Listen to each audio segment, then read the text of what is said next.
Hello and happy Friday. Welcome to the Traxion News, a weekly show presented by this idiot, all about the happenings across motorsport, video games, esports, and this here Traxion channel. Hit subscribe if you're sad to hear that Kimmy's retiring.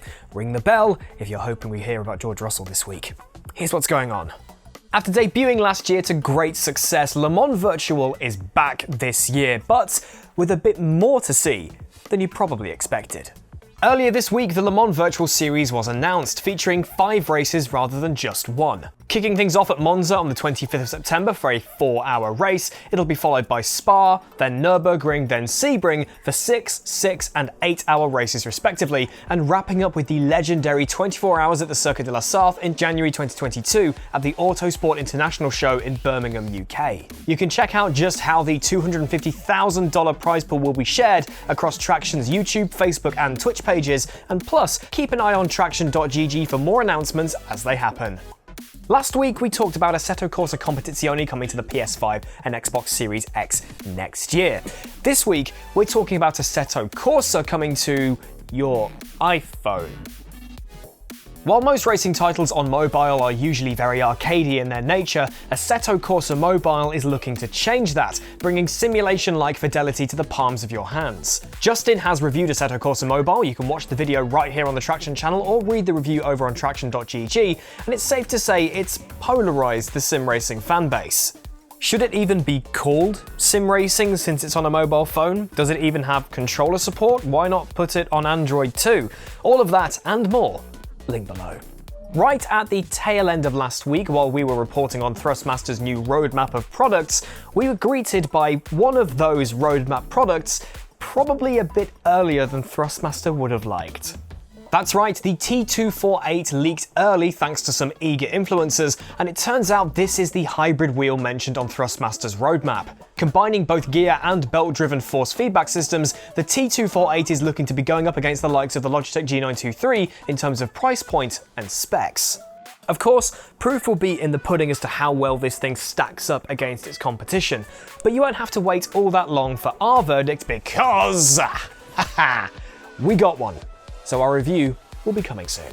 Just a quick one to wrap up our main stories this week. It's about time for another Wreckfest season, isn't it?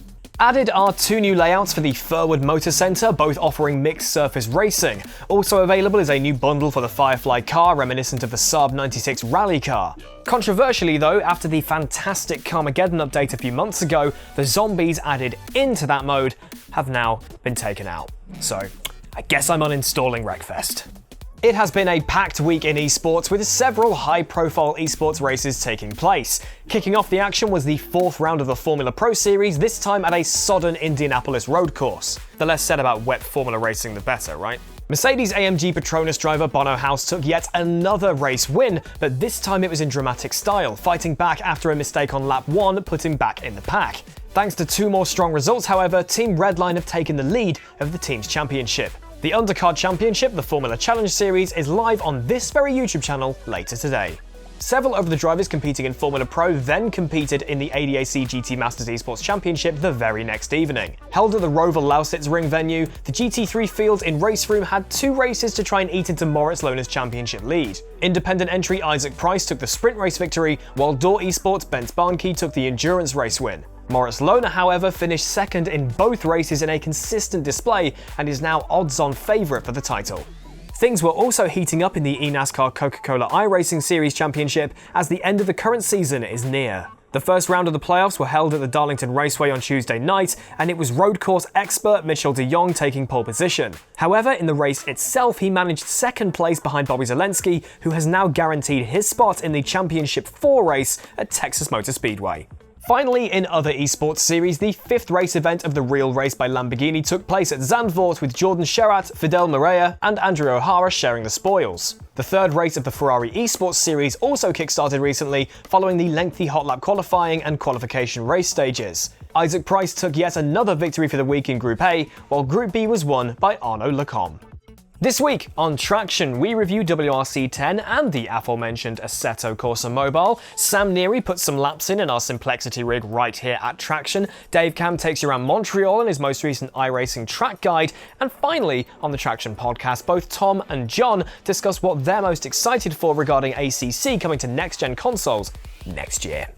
Coming up on Traxion, John's TOCA Race Driver 3 series is drawing to a close, but never fear, there will be something taking its place. We have a look at some of the best online multiplayer modes you can get in racing gaming, and of course, we're going to take a look at the Thrustmaster T248.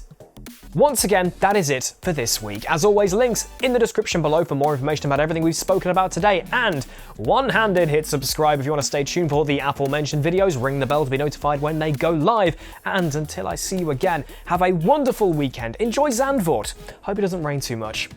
Too soon? Maybe. Have a wonderful weekend, keep it pinned. I'll see you next week.